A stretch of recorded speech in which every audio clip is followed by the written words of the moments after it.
بسم اللہ الرحمن الرحیم۔ السلام علیکم۔ ایک ایسی مخلوق جو کچھ انسانوں کے لیے مسیحا جبکہ کچھ لوگوں کے لیے سب سے بڑا فتنہ اور شر ہے۔ ایک مذہب کے ماننے والا اپنا نجات دہندہ اور دوسرے مذہب کے پیروکار اپنا سب سے بڑا دشمن مانتے ہیں۔ قرب قیامت میں ظاہر ہونے والی یہ شخصیت آخر کون ہے؟ جب وہ ظاہر ہوگا تو دنیا میں کیسا فساد مچے گا؟ اور کیا دور حاضر میں اس کے آنے کی تیاریاں مکمل ہو چکی ہیں؟ دنیا کے بدی کے دو بڑے ناموں میں ایک نام شیطان کا ہے اور دوسرا دجال کا۔ کہتے ہیں کہ اللہ تبارک و تعالیٰ نے دجال کو پیدا فرما کر مشرق کی جانب کرہ ارض کے کسی دور دراز جزیرے میں قید فرما دیا تھا۔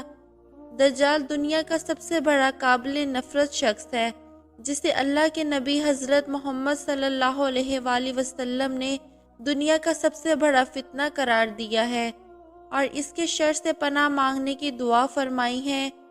جبکہ یہودیوں کے نزدیک دجال موسیٰ علیہ السلام کے بعد سب سے زیادہ قابل عزت و محترم شخصیت ہے، جسے وہ اپنا مسیحا قرار دیتے ہیں۔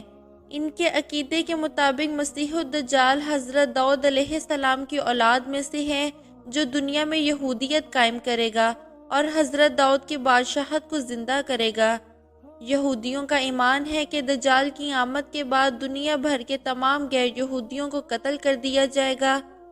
دجال مسجد اقصی کو شہید کر کے عظیم الشان ہیکل سلیمانی کو تعمیر کرے گا، جس کے بعد پوری دنیا پر بنی اسرائیل کی حکومت قائم ہوگی۔ یہی وجہ ہے کہ دنیا بھر کے یہودی ایک طویل عرصے سے نہ صرف مسیح الدجال کے آنے کا بڑی بے چینی سے انتظار کر رہے ہیں، بلکہ آج اس کی استقبال کی تیاریاں بھی تقریباً مکمل ہو چکی ہیں۔ یہودیوں کے مقدس کتاب تلمود کے مطابق دجال انسانوں کی طرح ہی پیدا ہوگا اور پرورش پائے گا۔ اس کے پاس بہت پراسرار طاقتیں ہوں گی۔ ان طاقتوں کے بلبوتے پر وہ یہودیوں کو نجات دہندہ بن کر آئے گا۔ یہودیوں کے مطابق وہ نسل انسانی کا عظیم بادشاہ ہوگا۔ اس کے زمانے میں سارے مذاہب ختم ہو جائیں گے اور صرف یہودیت ہی باقی بچے گی۔ اگر دجال کی آمد کی بات کریں تو یہودیوں کے مطابق دنیا کی عمر 6000 سال ہے، جسے وہ جارجن کیلنڈر کہتے ہیں۔ ان کے مطابق اس کائنات کی تخلیق سے لے کر اب تک 2240 سال گزر چکے ہیں اور 6000 سال کے آخری سالوں میں مسیح الدجال کی آمد ہوگی۔ کتابوں میں دجال کا تفصیلی ذکر موجود ہے اور اس کی آمد کی تمام پیشن گوئیوں کو بیان کیا گیا ہے۔ دراصل دجال کے معنی عربی میں چال ساز، فریبی، جھوٹے اور گمراہ کن شخص کے ہیں۔ اس بدترین شخص کا نام دجال اس لیے رکھا گیا کہ جھوٹ، دھوکہ بازی اور فریب کاری میں یہ سب سے اولین درجے کا ہوگا۔ لہٰذا حضرت ابو قتادہ رضی اللہ تعالیٰ عنہ بیان کرتے ہیں کہ رسول اللہ صلی اللہ علیہ وآلہ وسلم نے ارشاد فرمایا، حضرت آدم سے لے کر قیامت تک کوئی مخلوق دجال سے بری نہ ہوگی۔ اسی طرح دجال کے حلیے کے متعلق اگر مختلف روایتوں اور احادیث کو جمع کیا جائے تو وہ کچھ یوں بنتا ہے: دجال پستہ قد، بھاری بھرکم جسم اور مکروہ چہرے والا ہوگا۔ اس کے بال گھنگریالے اور بے ترتیب ہوں گے اور داہنی آنکھ کانی ہوگی جیسے انگور کا ابھرا ہوا دانہ ہو، اور دونوں آنکھوں کے درمیان یعنی ماتھے پر کافر لکھا ہوگا۔ اگر خود دجال کی بات کریں تو یہودیوں کے عقیدے کے مطابق مسیح دجال روم کے دروازے پر آئے گا۔ وہ بنی اسرائیل کو اپنے ارد گرد جمع کرے گا اور یروشلم کی طرف لے جائے گا۔ پھر وہ ہیکل سلیمانی یعنی تھرڈ ٹیمپل کی دوبارہ تعمیر کرے گا۔ جبکہ اسلامی روایتوں کے مطابق دجال مشرق کی سمت میں اصفہان نامی شہر سے نکلے گا۔ دجال زمین پر 40 دن رہے گا، جن میں سے ایک دن ایک سال کے برابر، ایک دن ایک ماہ کے برابر اور ایک دن ایک ہفتے کے برابر ہوگا، جبکہ باقی ایام سال کے عام دنوں کی طرح ہوں گے۔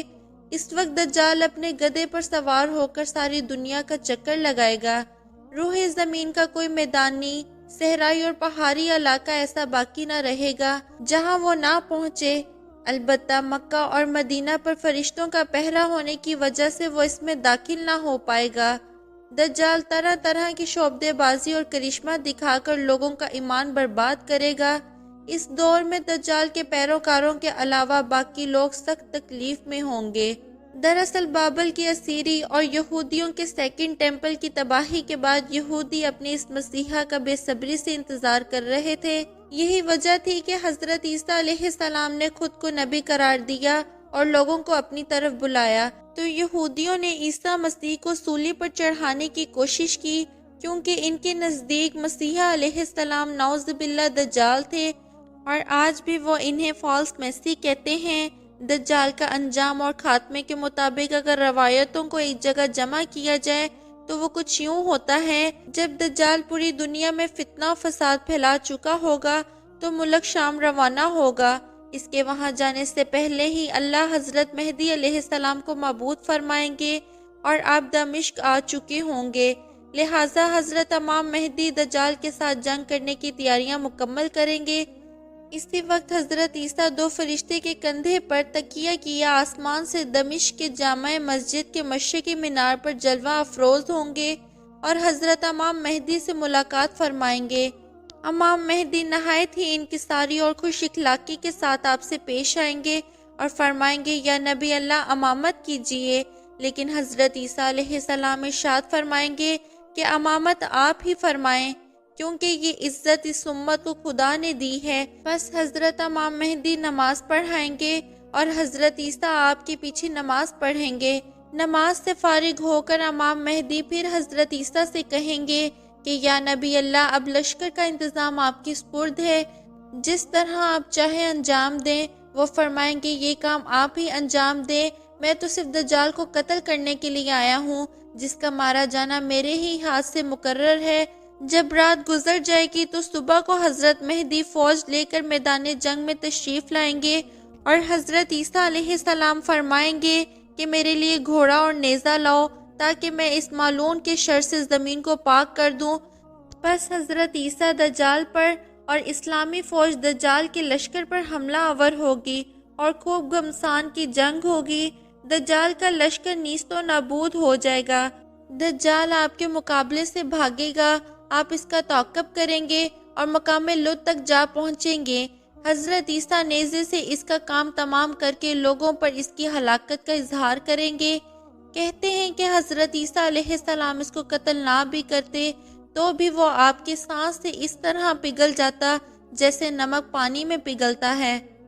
آج کی ویڈیو میں تھا بس اتنا ہی۔ ویڈیو پسند آنے کی صورت میں لائک اور شیئر کیجیے، اور اگر چینل کو سبسکرائب نہیں کیا تو سبسکرائب کر کے بیل نوٹیفیکیشن کو آن کر دیں۔ شکریہ۔